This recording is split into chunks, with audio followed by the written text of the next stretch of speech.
Welcome to Red Eye. Hello, everyone. I am Tom Shillue. Let's check in with TV's Andy Levy at the Red Eye Tease Deck. Andy?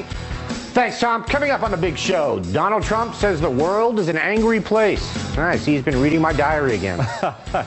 Plus, scientists advance the doomsday clock 30 seconds closer to midnight. This can mean only one thing. It won't be long now before a giant squid blows up over Manhattan. Kind of a geek.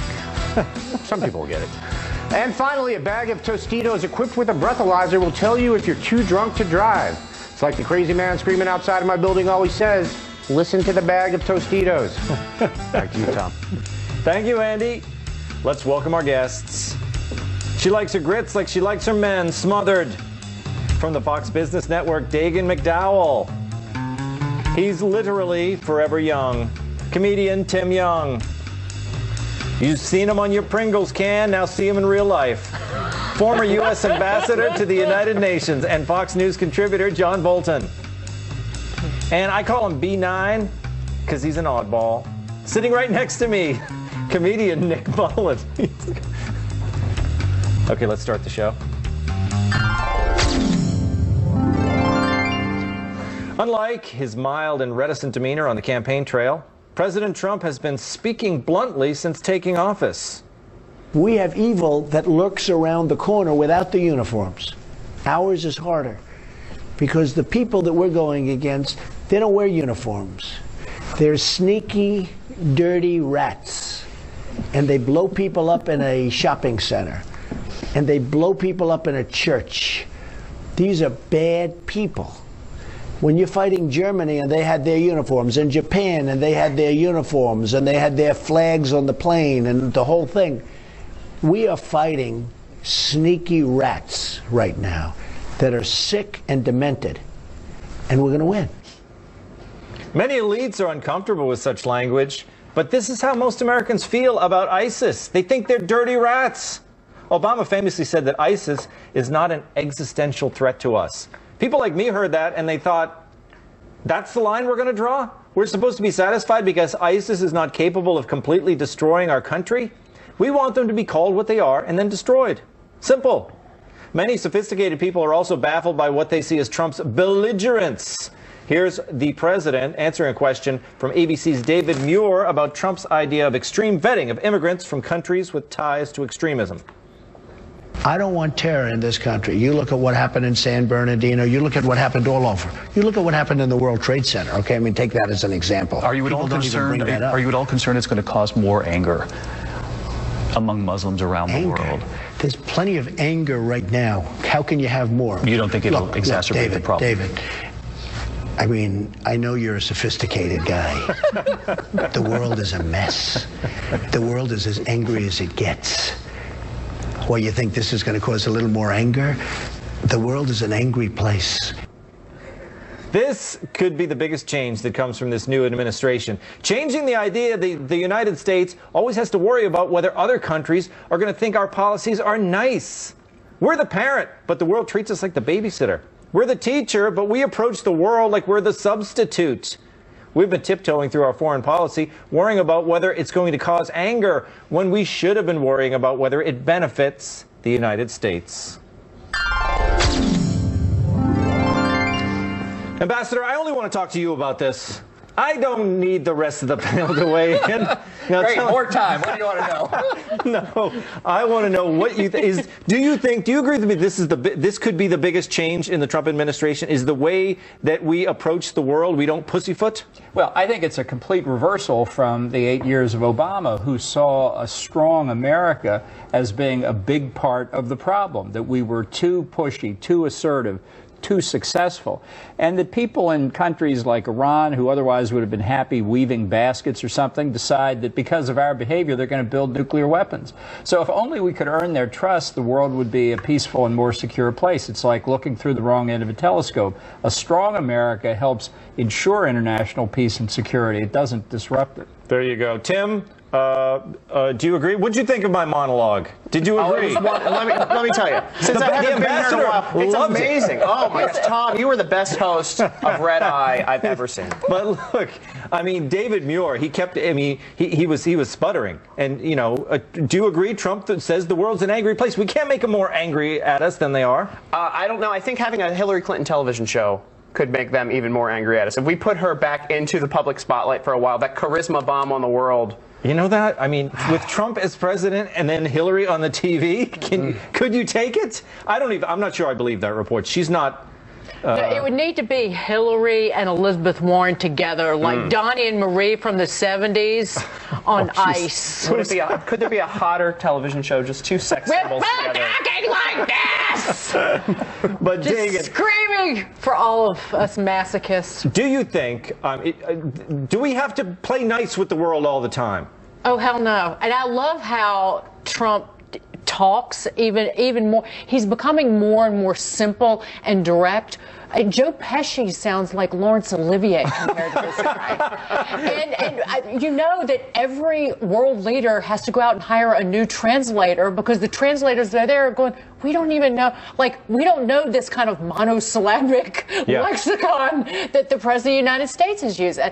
But again, the stronger the message, the more simple it is. And I think that's what you're hearing from him. Well, I'm seeing all over Twitter, you know, there's people poking fun at the dirty rats comment.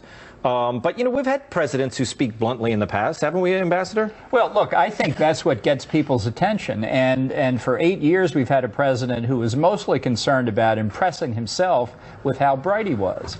And what that does is diminish the American message and make it less clear for people all around the world who are not going to go into deep research over what constitutes an existential threat. In the Muslim world, for example, they know exactly what the threat of radical Islam is. Muslims around the world have suffered more from it than anyone in the West to date. So when they hear Donald Trump talk about these people, it's the people in the Muslim parts of the world who are saying, damn right, or words to that effect. Yeah, exactly.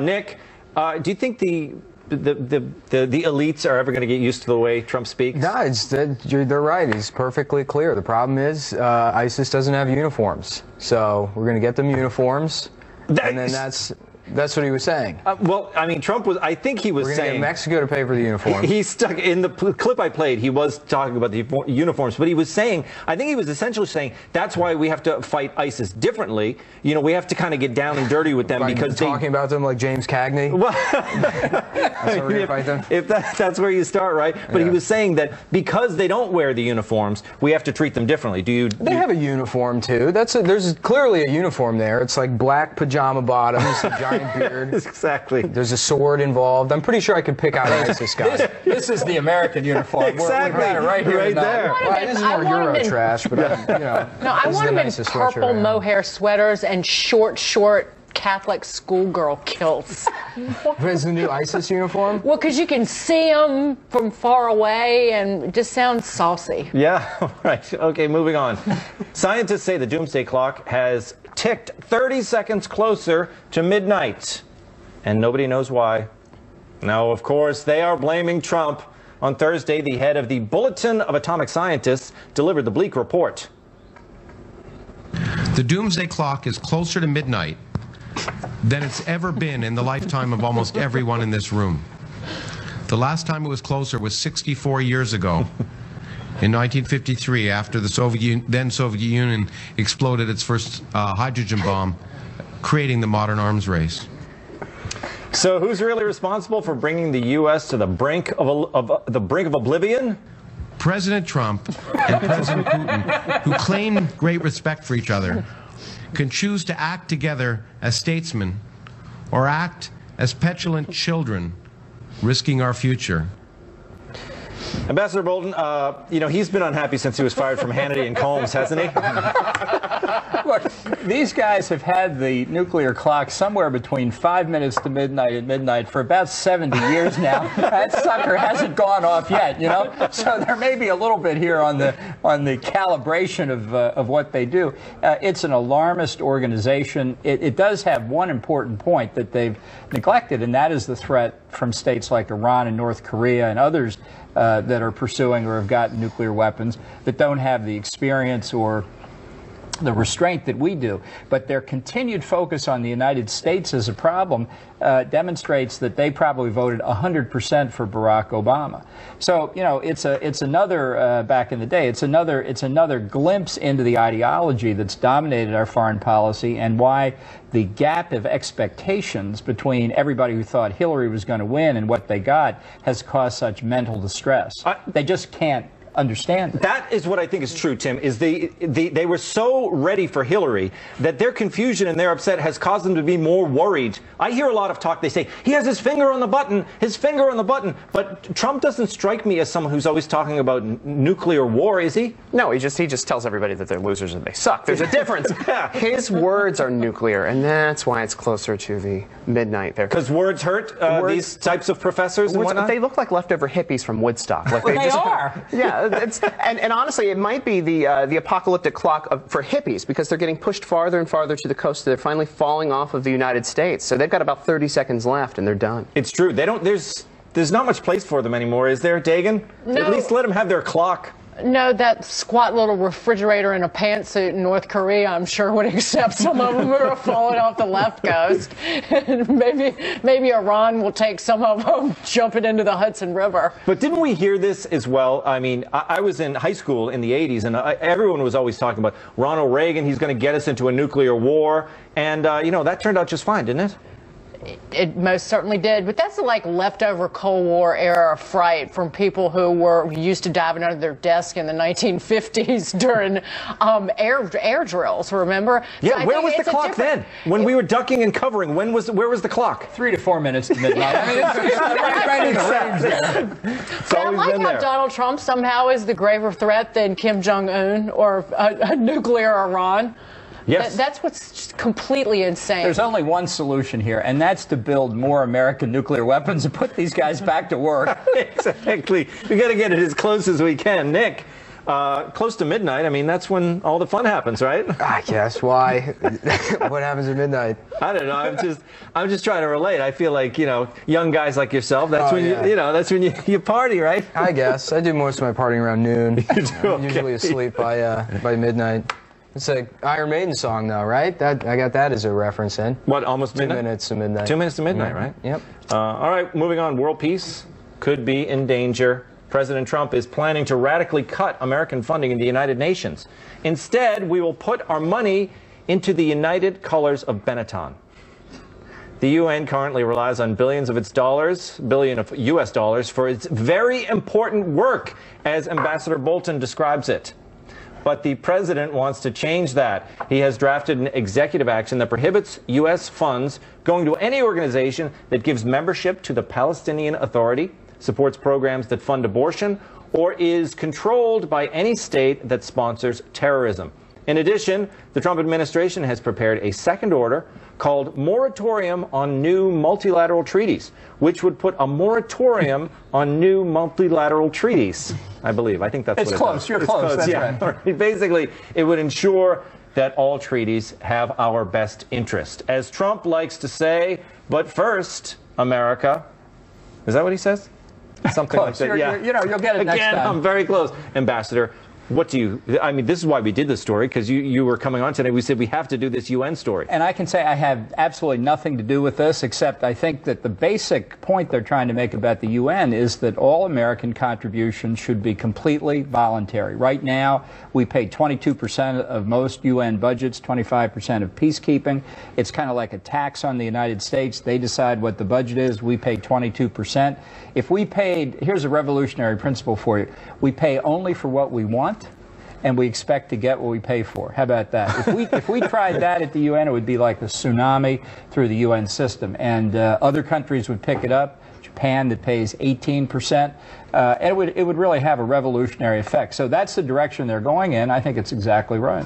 Tim, makes sense, right? Yeah, well, I think the UN, aren't they the Barack Obama fan club? Now, I've never been there, but I heard they sell T-shirts, I Heart Barack, and the gift shop. I think they give them away to people as they come in. Do you still have the 20% discount there? No, they don't give it to you. 30%. But that building could be used, it could be like the new Trump Tower in New York. The sons, not Donald, of course, could run that business. Yes.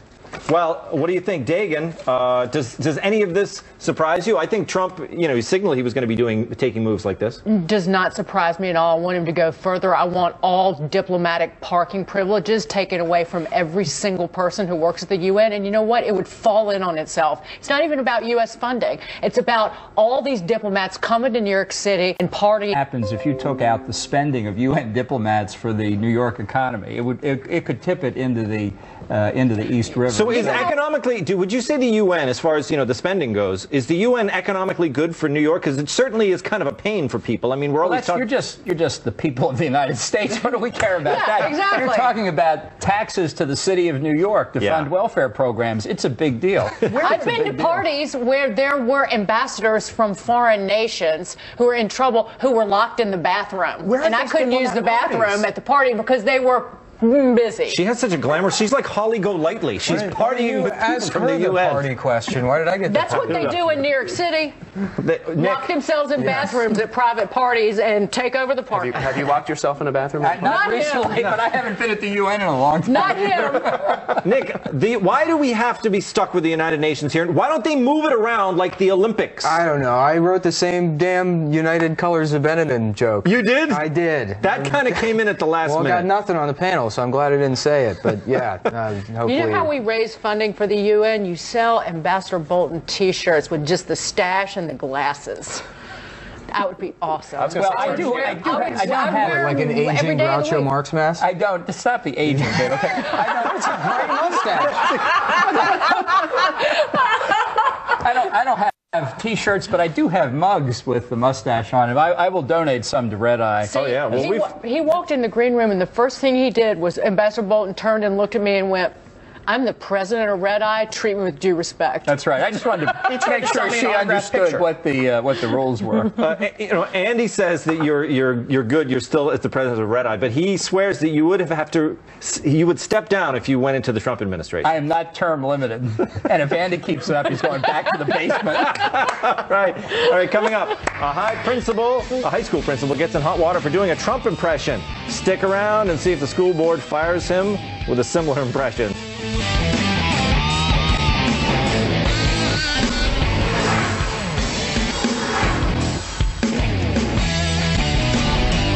Saved by the Bell made principals think they can be funny, and 99% of them are. Here's one of the few who tried humor and it didn't pass. Okay, men and you girls, we're here to make Boulder Creek great again. We will build the wall around our border and keep those moron parents and weak and loser students out. That was Trump and Kellyanne Conway, a.k.a. the principal and vice principal of the Boulder Creek High School in Arizona. They claim the skit was an inside joke, meant only for teachers. But after someone leaked the video, someone presumably named John Brennan, parents started a petition to have them fired. They say the students are not idiots and the parents are not morons. Our students aren't idiots. Our parents aren't morons. Even creepy Jeff Foxworthy weighed in. There's an old saying that goes, the fish stinks from the head down. The school board has placed the pair on paid administrative leave pending an investigation. Personally, I think it might be a big to-do. It's not like school officials should know what is comedy. I think of somebody of that level, because she is an officer of the school and the administration, I think that you should know better in what is comedy and what is not. There you go. Nick, you've made some funny videos, some unfunny ones too. Should you get fired for the unfunny ones? Well, I don't have a job, so that's not a problem. Can't get fired from Twitter, right? Yeah, you can't. I don't know. This combines two groups I hate, which is educators trying to be funny and concerned parents. So I don't know who to root for. You're right. Situation. It's like the parents are whiners, right? I generally don't like the whiners. Well, they're parents, which is a level beyond whiner that's worse. But wait, I mean, I'm a parent. And you're awful. But wait, I'm not. Ambassador, I mean, was this, I couldn't tell. Was this anti-Trump, this video? Well, it could have been, or it could have been an honest joke. It was pretty poor humor, if you want my humble opinion.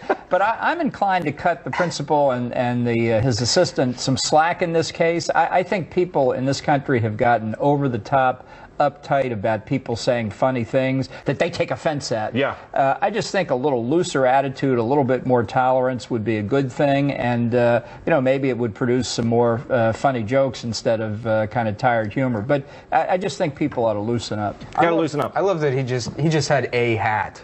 He didn't even put the get the right hat. It wasn't the Make America Great? No, it was just a hat. Just put on a cap. Yeah. Tim, you've made some look, let's face it, you've made even more unfunny videos. Drone-worthy videos. Oh my God. And like 3 views. This at least went viral. Give them credit for that. Yeah, they got the hits. And the best part of it, I watched the whole thing. He calls the nurse hot in it.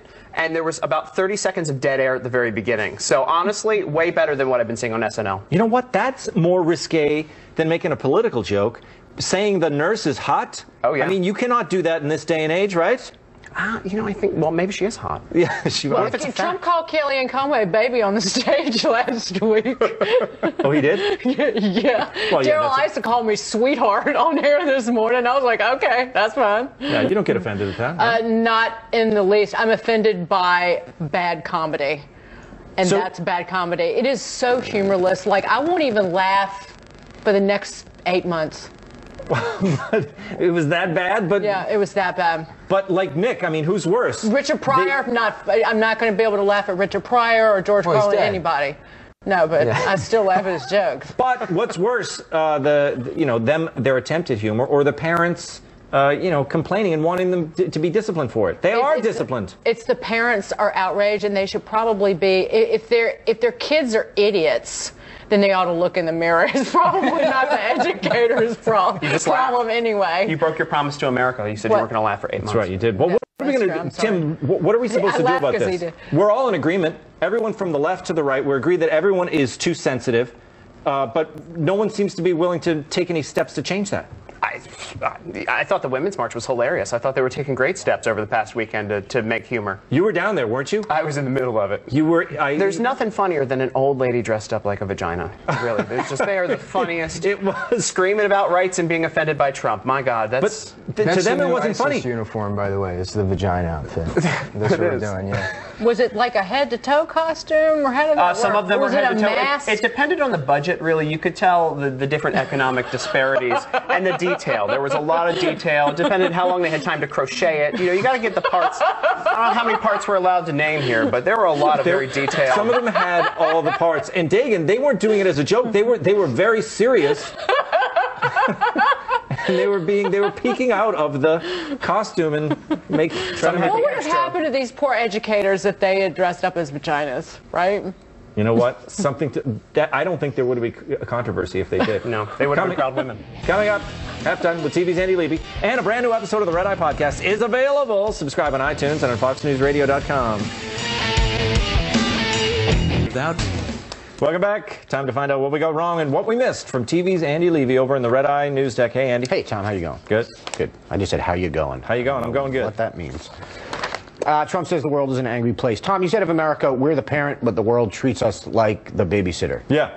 Can't we just be the cool uncle who sees the world like every couple months or so? I think that was the past 8 years, Andy. No, it wasn't. What? I want it to be that. I think Obama thought he was the cool uncle. Yeah, but he didn't want to, just... No, forget it. Ambassador, you said Trump's view is the exact opposite of Obama's, where Obama thought that America's actions were the cause of all bad things, like would cause a basket weaver in Iran to become a terrorist. But Trump himself thinks that what we did in Iraq created ISIS. Yeah, well, I think that's just incorrect in the sense that the wave of radical Islam that's taken place around the world would have taken place whether we invaded Iraq or not. So there's a cause and effect problem there. All right. Ambassador Bolton says Donald Trump. You're going to stop there? I just wanted you on record saying the President of the United States is wrong. You got it. Okay. Beginning to see why you're not in the administration, sir. Try another one. Tim, you said Tom is the best host of Red Eye ever. First of all, nobody likes a suck-up. He brought me back on, so I have to be very gracious to him, and he's way better than you, Andy. Do you? Oh, this has nothing to do with me. Oh. Or the other guy. What's his name? He hasn't been on in a while. That's good. Yeah, we call him the other guy. Andy, you have better hair than Tom, though. Thank you. Thank you very much. Dagan, you said the stronger the message, the simpler it is. I'll grant you that's true in a lot of cases, but that doesn't automatically make the message good. It doesn't automatically make it bad, but it also doesn't automatically make it good. I agree with you on that. Okay. I'm waiting for Trump to communicate via belching, because I think we're headed there. Nick, you brought up what Trump was saying about ISIS not having uniforms. Yeah, he talked about when we fought Germany and Japan, they wore uniforms, and then he said with ISIS, they don't wear uniforms, they're bad people. As opposed to the Nazis, I guess. Yeah, they wore uniforms, they're all right. You don't have to respond. Oh, okay. So, all right, cool. I'll just move on. This will all be over soon. Usually it's like an insult or a question, so I was waiting to be. Yeah, no, it was neither. Oh, okay, cool. Case. Yeah, I'm glad we're friends again. Okay, cool. Doomsday Clock moves closer to midnight. Do we have a picture of that scientist? Could you have cast a better person to play nerdy science guy who built a doomsday clock? It looks like Bob Balaban. That's it. It is sort of a Bob Balaban, Alan Colmes hybrid. Wow. Now I have that in my head. Ambassador, you pointed out that they've had this clock for like 50 years, more than that actually, and we're still around. Yeah, can we just admit this clock is stupid? Yeah, well, that would be a good place to start. Yeah. But, you know, then we wouldn't be able to do a segment on Red Eye every year when they tell us it's moved another half a minute closer. Right. You know, it's been moving a half a minute closer to midnight every year for about the last 40 years. Well, they still haven't made it. And that brings up another point. Like, they blame, you know, their entire thing was this is all Trump's fault. We're moving it closer because of Trump. Let's take a look under President Obama. In 2010, it was at 6 minutes to midnight.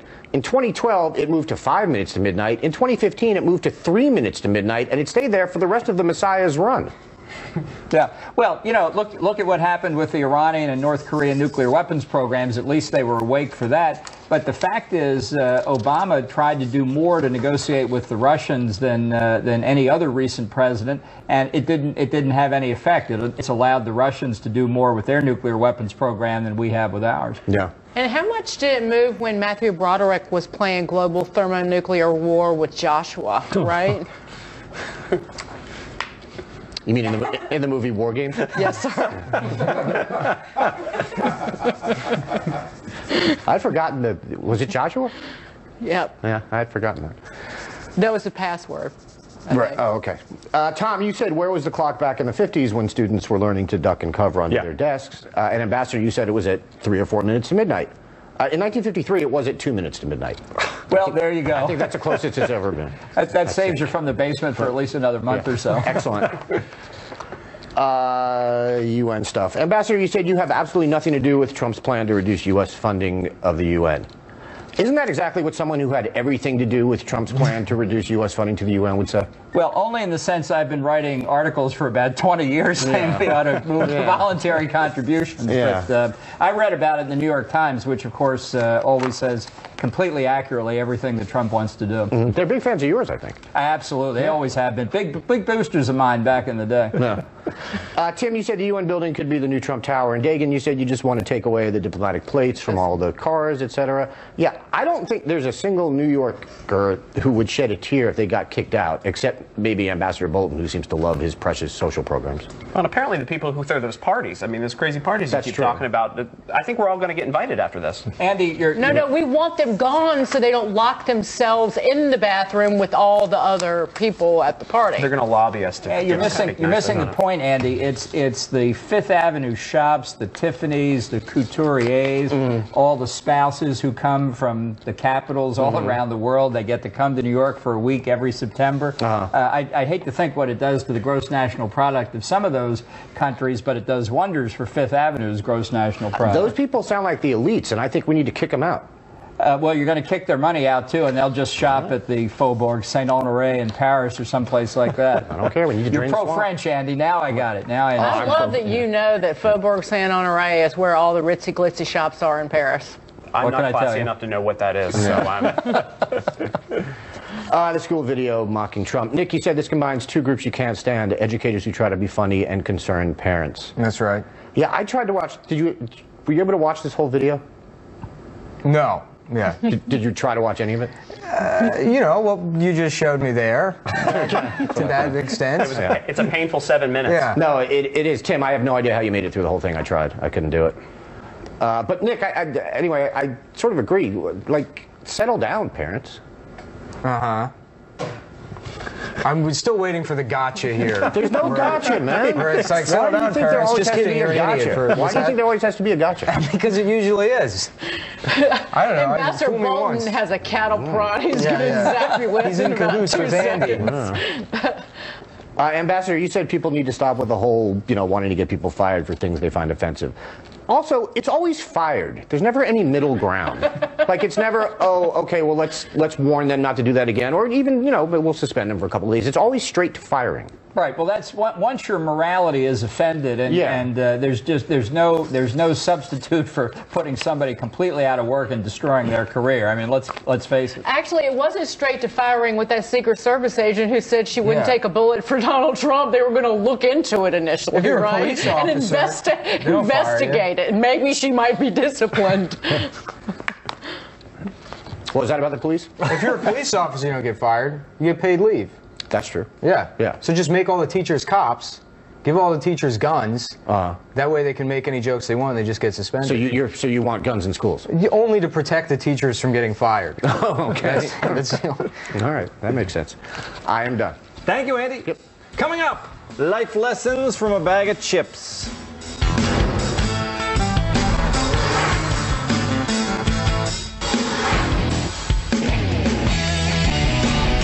The Super Bowl is next weekend, and a bag of tortilla chips wants to make sure you don't make any bad decisions.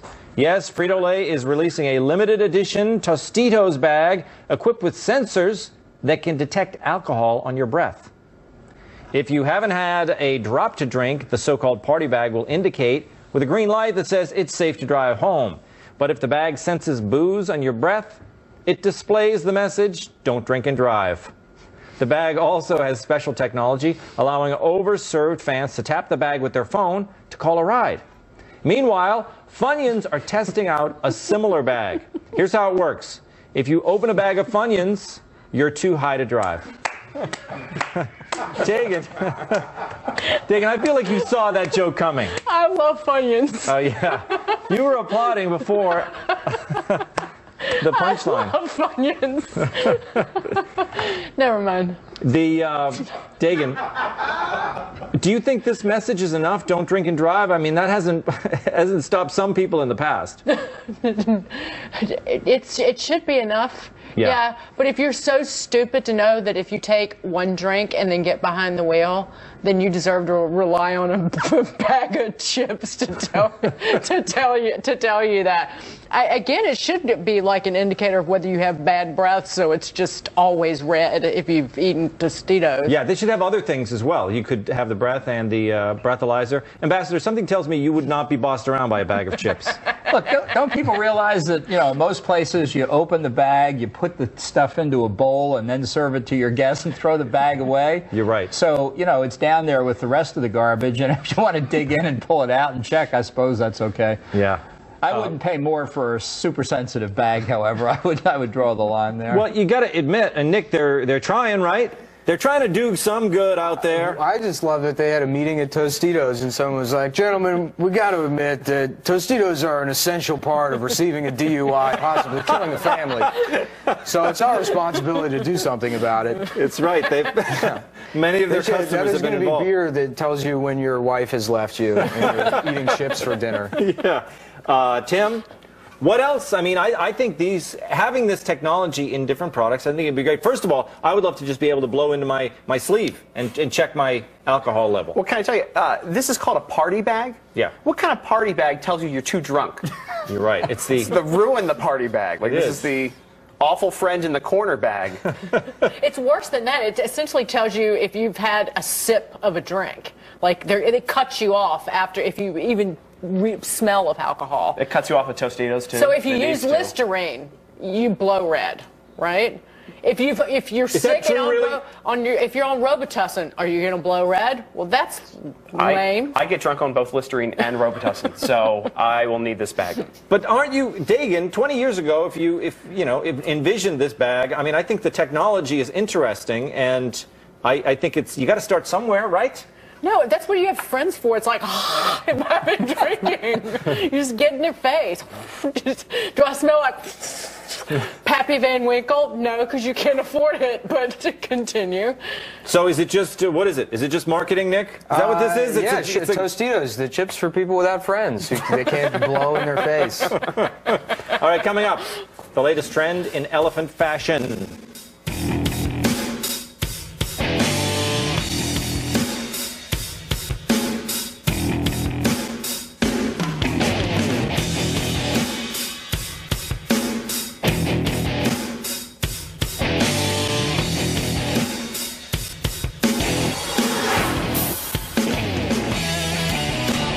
Coming up tomorrow on the next Red Eye, Anthony Cumia, Heatha Herzog, Michael Malice, and John DeVore.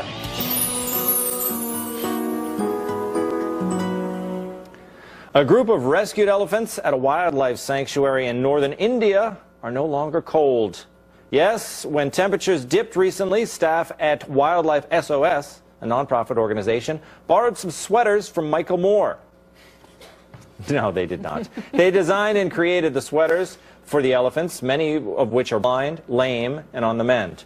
Here's one of the elephants resting, and here's one hosting a children's television program.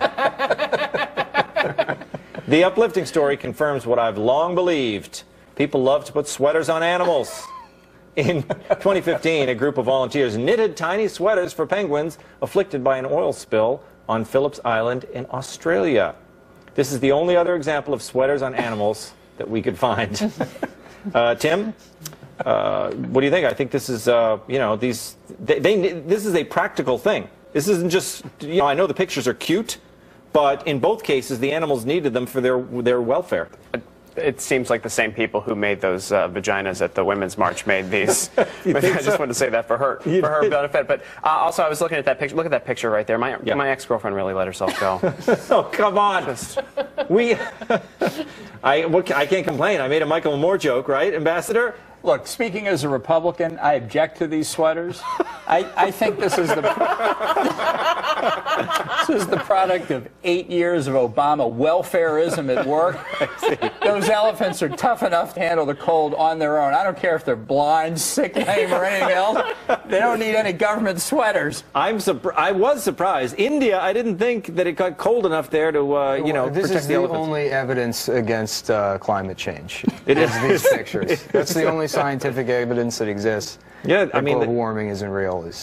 You never, 100 years ago, you didn't see elephants with sweaters on, did you? Yeah, well, we didn't have Etsy. Exactly, you know? There wasn't a market for it. There's a market for everything now. Dagan, look, you got to admit these pictures are cute. Look at that. That's kind of like a whole ensemble there. No, good thing they're in India and they're blind because they're all dressed like Bill Cosby. I mean, you know what? When you just stick in their trunk and then someone else's drink. Well, I know when you used to say Bill Cosby, you did think of innocent sweater jokes, but now it just goes someplace else, doesn't it? That was an innocent sweater joke. His sweaters were atrocious. I know it was, but of course we couldn't keep, you know, Nick. Well, I can't help your filthy mind. Bill Cosby stole all of our innocence. He really did. Yeah, some people more than others, specifically 47 other people. No, all of us equally, Nick. Okay.